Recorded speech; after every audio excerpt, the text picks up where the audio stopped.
Faites-vous partie de ceux qui vivent sur la base des souhaits ou qui vivent sur la base des objectifs? Dans cette vidéo, je vous explique qu'est-ce qui fait la différence entre ceux qui auront passé toute leur année à fonctionner sur la base des souhaits qu'ils ont formulés en début d'année et ceux qui auront passé cette année à fonctionner sur la base des objectifs qu'ils auront fixés et planifiés dès le début de cette année. Nous voici dans une nouvelle année. Une année qui commence sous les chapeaux de roue avec son lot d'engagements de toutes sortes, chacun dans sa posture d'élève, d'étudiant, de travailleur ou d'entrepreneur, et pourquoi même pas de fonctionnaire ou même de retraité, essaye de se positionner sur cette année en se disant, cette année, je voudrais pouvoir atteindre tel objectif. Cette année, je voudrais pouvoir réaliser telle chose. Mais beaucoup de personnes, au lieu de se fixer des objectifs, se fixent des souhaits. Qu'est-ce que je veux dire par là? Dans la plupart des cas, ce que vous appelez objectifs sont en réalité des vœux pieux, des souhaits. Vous souhaitez par exemple perdre du poids, mais vous n'avez pas pour objectif de perdre du poids. Vous souhaitez être en bonne santé, mais vous n'avez pas l'objectif d'être en bonne santé pendant toute l'année. Vous souhaitez augmenter votre chiffre d'affaires, mais vous n'avez pas l'objectif d'augmenter votre chiffre d'affaires. Vous souhaitez réussir à votre examen, mais vous n'avez pas l'objectif de réussir à votre examen. Pourquoi je fais cette comparaison? Parce que le souhait, c'est une expression d'un désir ou d'un espoir pour quelque chose ou pour quelqu'un qui peut se produire dans l'avenir. C'est pourquoi en début d'année, on souhaite aux gens une année pleine de succès. On souhaite aux personnes une année pleine de santé. Mais à la fin de l'année, si la personne n'a pas eu de succès, elle ne viendra pas vous tenir par la gorge en disant, voilà, en début d'année, tu m'as souhaité une année pleine de succès et voilà, je n'ai pas eu du succès. Rends-moi le succès que tu me dois. Et non, je ne te dois rien. Je t'ai souhaité d'avoir du succès, mais ça ne m'engageait en rien. Et c'est ça la caractéristique fondamentale du souhait. C'est que ça n'engage personne. Le souhait n'engage personne, ni la personne qui souhaite, ni la personne à qui le souhait est adressé. Et donc, ça marche également sur vous. Vous pouvez vous souhaiter de perdre du poids, mais si vous n'avez pas pour objectif de perdre du poids, vous n'allez pas perdre du poids et vous n'allez vous en prendre à personne. Et puis, quelqu'un peut vous souhaiter de réussir à vos examens, de réussir dans votre carrière en 2024 ou de réussir dans votre business, d'augmenter votre chiffre d'affaires. C'est un souhait qu'il peut vous faire, mais ça ne l'engage en rien du tout.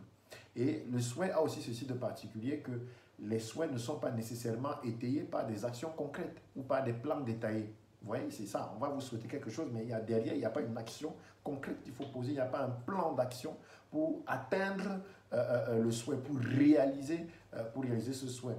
Ça peut être lié à une aspiration, ça peut être lié à un rêve, ça peut être lié à un désir que vous avez, sans engagement immédiat. Les aspirations, les rêves, les désirs ne sont pas mauvais en soi, mais ce n'est pas avec, en tout cas les aspirations, ce n'est pas avec les rêves, ce n'est pas avec les désirs que vous allez changer votre quotidien. Ce n'est pas, par contre, avec les objectifs, vous pouvez effectivement changer la donne sur votre année 2024. Les objectifs ont ceci de particulier qu'ils ont une cible spécifique. Au lieu de dire « je souhaite perdre du poids », vous dites « je vais perdre 10 kilos ». Je vais perdre 15 kilos. Je vais passer de 68 kilos à 62 kilos, par exemple. Les objectifs sont clairs.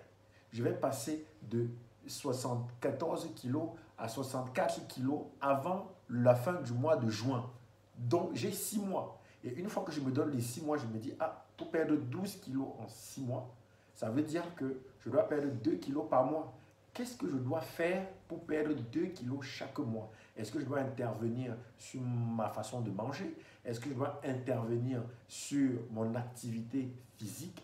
Quel type d'activité physique je dois faire? Est-ce que je dois faire de la marche, beaucoup de marche, ou je dois faire une pratique sportive? Je dois m'inscrire dans une salle de sport? Je dois prendre un coach sportif? Je dois faire une activité sportive ludique mais régulière? Qu'est-ce que je dois faire exactement pour que chaque mois, je perde 2 kilos?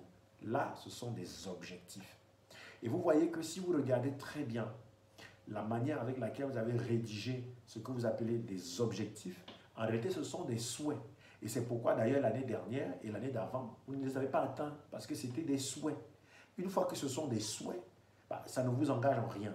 Mais quand ce sont des objectifs, alors chaque jour, il y a une action spécifique que vous devez poser. Chaque semaine, il y a une action que vous devez poser. Chaque mois, ainsi de suite, ainsi de suite. Et vous devez évaluer pour savoir où est-ce que vous allez. Je sais que ce n'est pas facile de s'asseoir et de pouvoir fixer des objectifs et planifier leur réalisation. C'est pourquoi j'organise ce samedi de 7h du matin à 9h du Maroc une masterclass gratuite où je vais vous expliquer comment on peut organiser son temps de manière à se fixer des objectifs ambitieux et réalisables et comment on les planifie au quotidien, hebdomadairement pour pouvoir les atteindre. Dans cette masterclass, on va s'intéresser à deux aspects qui intéressent tout le monde, que vous soyez élève, étudiant, employé, entrepreneur ou même retraité. Cela va concerner l'atteinte de vos objectifs personnels sur le plan professionnel et en parallèle l'atteinte de vos objectifs financiers à travers la mise en place d'une activité génératrice de revenus.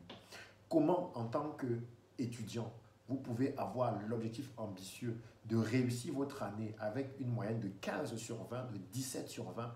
Comment vous pouvez, en tant qu'étudiant, avoir pour objectif de boucler votre mémoire avec une certaine qualité. Comment, en tant qu'étudiant, vous pouvez avoir pour objectif de faire un stage de qualité, d'obtenir un sujet de mémoire ou de PFE qui vous valorise, mais en même temps, parallèlement, avoir une activité génératrice de revenus. Pour ce début d'année, ce que je vous propose, c'est d'avoir un vrai challenge, de se dire, je peux à la fois poursuivre ce qui constitue jusqu'à présent mon occupation principale en tant qu'étudiant, mon occupation principale en tant qu'employé, mon occupation principale en tant que salarié, mon occupation principale en tant qu'entrepreneur, mais en même temps à côté, je vais lancer un nouveau projet. Je veux lancer une activité qui, en parallèle, va me générer des revenus qui pourraient me permettre, pourquoi pas, de préparer mes vacances, de compléter mon budget de fin de mois, d'élargir mon assiette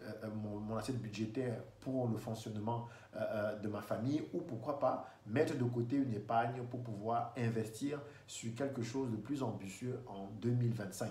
Et donc, je voudrais avec vous construire un vrai projet sur l'année 2024 qui va vous permettre non seulement de vous discipliner, parce que j'ai constaté que lorsqu'il n'y a pas un résultat quantifiable et financier, les gens s'engagent moins. Donc, ce que je vous propose dans cette masterclass, c'est de venir apprendre comment on peut jouer sur les deux. Bien sûr, il y a d'autres aspects, d'autres domaines de votre vie que avec les éléments que je vais vous partager, avec les méthodes que je vais vous enseigner, vous allez tout simplement les reproduire sur votre vie familiale, sur votre vie personnelle, sur votre vie spirituelle, sur votre développement personnel et intellectuel. Vous pouvez le dupliquer sur tous les aspects de votre vie en ayant des objectifs bien précis et en appliquant les méthodes que je vais partager. Donc, si vous voulez vraiment changer votre dynamique dans cette année 2024 et vraiment arriver en décembre en se disant, voilà, j'avais 10 objectifs, j'en ai atteint 3 et je les ai terminés. J'en avais 10, j'en ai atteint 4, j'en ai atteint 2, j'en ai atteint 5. L'objectif n'est pas forcément de tout terminer, mais de pouvoir se dire, pour une fois dans l'année, je me suis fixé des objectifs, je me suis discipliné et voici le résultat que j'ai pu atteindre. Je peux le mesurer. Et si dans le parcours, vous pouvez atteindre 8 sur les 10, et pourquoi pas les 10, et pourquoi même pas les dépasser, ce serait vraiment génial. C'est mon objectif et je veux partager cela avec vous. Et c'est pourquoi j'ai voulu commencer cette première masterclass de l'année 2024 en l'organisant de manière gratuite. Et je vous réserve plein de surprises. Cette masterclass est une masterclass transversale, c'est-à-dire qu'elle concerne tout âge et tout domaine, que vous soyez élève, que vous soyez lycéen, que vous soyez étudiant, que vous soyez employé, que vous soyez à la recherche d'emploi, que vous soyez retraité, que vous soyez entrepreneur, peu importe le domaine dans lequel vous êtes, vous avez besoin de fixer des objectifs et de les planifier. Venez à cette masterclass pour apprendre comment faire et surtout, venez pour découvrir qu'est-ce qui va vous aider au cours de cette année pour pouvoir atteindre vos objectifs. Retenez-le, vous n'êtes en compétition avec personne. La seule personne avec qui vous êtes en compétition, c'est vous-même. Quel est l'objectif que vous fixez? Quelle est la personne que vous voulez être en décembre? C'est cette image que nous allons bâtir ensemble, la vision de vous en 2024 et nous allons planifier ensemble comment l'atteindre. Rendez-vous samedi de 7h à 9h. L'heure est importante, tant pis pour ceux qui dorment. J'ai choisi l'heure de 7 heures du matin pour que nous soyons vraiment des personnes disciplinées, que nous puissions nous lever tôt parce que 2024 n'attend pas.